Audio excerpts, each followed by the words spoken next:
Hello everyone, this is Gemini Jets 1975 coming at you with another video. This is going to be the 8th installment of the Liveries and Aircraft series, this time on Continental.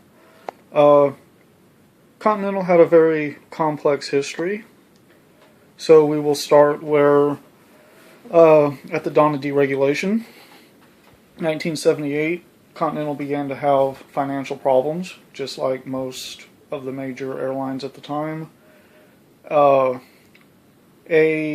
low-cost airline in Texas called Texas International acquired a controlling interest in Continental in 1981, and in 1982 the two airlines were merged together under the name Continental. That is where Continental got the Houston hub, as well as service to Mexico. Well, in 1983, that's when things went south. The airline began having huge financial problems, and it entered bankruptcy protection for the first time. Well, anyway, let's look at the Texas International livery.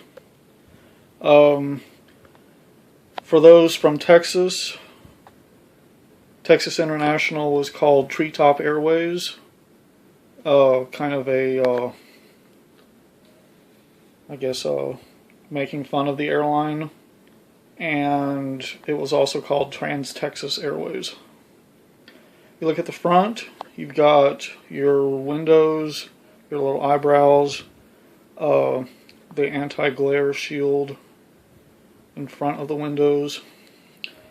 And then you've got basically a red and blue stripe. And you've got the Texas International titles, the American flag. And then you got the red stripe. Got the registration on the engine nacelle. And the stripe turns up the tail, and then you got the stylized star. I remember seeing one of these planes in Corpus when I was a real small kid. It's about the only time I ever remember really seeing them. But yeah, Texas International, they're very well known. They were pretty much interstate only, and then flew internationally. I think it was after deregulation, but I could be wrong. That's a vague recollection, but yeah, they're pretty much only well known in Texas. Well, back to the story. In '83, Continental went into Chapter 11, and the livery that they were using at that time was your old, basically the red globe, the meatball livery. It went by several names. Those are probably the two main ones. So if you start off, you've got gold above the cockpit. That's the top stripe. Then you've got kind of a red and an orange color. And those colors wrap all the way around the plane. You got gold, red, orange, Continental with the red globe logo, the American flag. Go all the way down the plane. And you come up, the red and the gold stop at the engine, and then the gold wraps up the side of the aircraft to the tail, and then you got the red meatball logo. I love this livery. I don't know if I like it better or the one that they had after or when they merged with United, but anyway, getting ahead of myself. Well, in '83 they went into bankruptcy. The airline basically slashed service, went down to bare bones, and then began building itself back up. Well, '86 they emerged from bankruptcy. By '87 they're making money again, which was something to say for that airline, because they didn't make much money during that time. And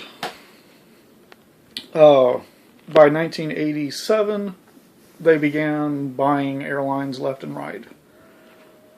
Well, the first one, probably should start from the beginning. New York Air was a startup by the guy that controlled Continental. Actually, he controlled Texas International first, and then with Texas International bought out Continental. But he started an airline called New York Air, basically union-free, low cost. He could do whatever he wanted. And New York Air has a pretty, plain livery. Had a pretty plain livery. So you've got this black window, black glare, anti-glare on the nose. Then you got a white sheet line with a red color. Goes all the way down. You got New York Air basically centered on the plane. Then you come down and the white sheet line kind of disappears underneath the back tail fin. And then you got the little stylized apple for the big apple on the tail. Well,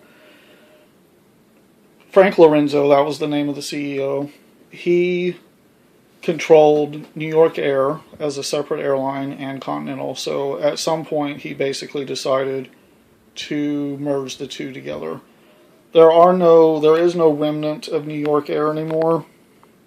At the time of the merger, they had a hub at Washington Dulles. It lasted for a year or two, and then it went by. But they had fairly good service. They were well known for that, but their main claim was they were non-union. And Frank Lorenzo was, infamous for trying to bust all of the unions in Continental, which is part of the reason that they were having financial problems. All of them went on strike, and it resulted in huge losses. Anyway, that's getting off track. Also in 1986, along with absorbing New York Air into Continental, People Express, the original People Express, the People Express that the name of the new People Express was taken from. So you've got a couple of colors going on here, kind of a red and a brown and a black. So they start off at the tail as usual, at the nose as usual, and you come down, you've got black, red, brown, the People Express name, and those lines go all the way down the airplane as usual. They kind of taper off towards the back at the tail, and then you've got the double face as the logo on the tail. People Express was a very unique airline. They were absolutely no frills. You could probably say that People Express, a modern day version would be Spirit or the New Frontier, because you had to buy everything. You had to buy a seat assignment if you wanted it. There were no seat assignments. Excuse me. You had to pay for carry-on. You had to pay for checking luggage. You had to pay for drinks. It was just like Spirit. But they were famous because at the time it was new and everyone loved it. It was dirt cheap. You could go from Newark to Florida for $39. And people that used to ride Greyhound would flock to People Express and fly. So People Express expanded rapidly, super, super rapidly. It caught the attention of a merger partner, Frontier Airlines. Frontier Airlines, in a stupid move, this is the original Frontier, mind you, bought out People Express because they wanted, actually People Express bought out Frontier. People Express wanted another hub out west to connect passengers. It ended horribly, and Continental was there to pick up the pieces, and thus the Newark hub. So you have one airline creating the Houston Intercontinental hub, another airline that created the Newark hub. So you've got Houston, Denver. Denver was an already existing hub. Houston, Denver, somewhat LA, and Newark. Well, in 1986, 1986, they bought out these three airlines. So you got People Express, Frontier, and New York Air. By 1987, they had finished. They were somewhat recovering, although not really. 1990, they had to file for Chapter 11 again. And they emerged in 1993 and introduced a new color scheme. So you have basically the gold, or the stylized globe livery, the one that they had when they merged with United. So you start off right here. You've got, your gold sheet line on the white background, Continental in blue. The sheet line goes all the way down the aircraft. You got the American flag, and your famous blue with the globe on the tail. So, and on the bottom, of course, it's kind of just like the present day United, kind of this creamy color with on the bottom of the plane, and then your white top. Well, 1993 comes along, emerged from bankruptcy. 94, they create this disaster trying to compete with other airlines called Continental Light, or Cal Light, and it failed miserably.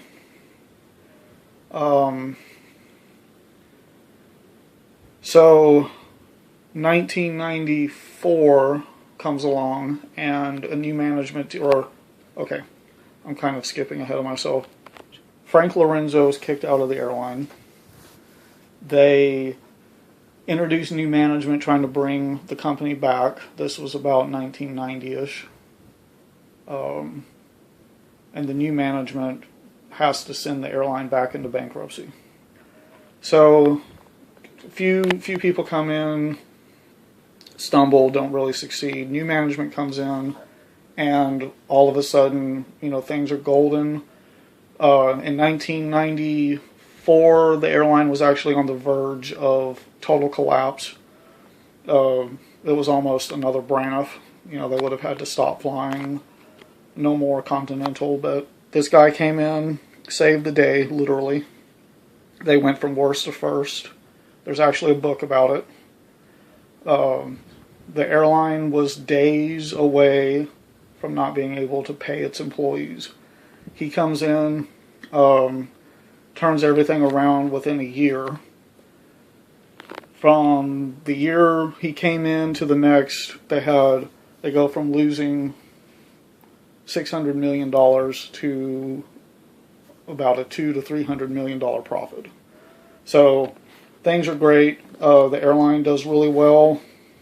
He retires in the late 90s. A couple other people, including the guy that's in charge of United now. He comes in, kind of whittles away at what that guy did, and the rest is history. Well, one of the things that this new guy did was replace very old gas-guzzling aircraft with newer ones. One thing that they did, they got rid of the DC-9s, the 747s, eventually the DC-10s, replaced them with eventually what became an all-Boeing 737 fleet. Actually, it was an all-Boeing fleet, period, but we'll just, for domestic, it was mainly 737 and 757.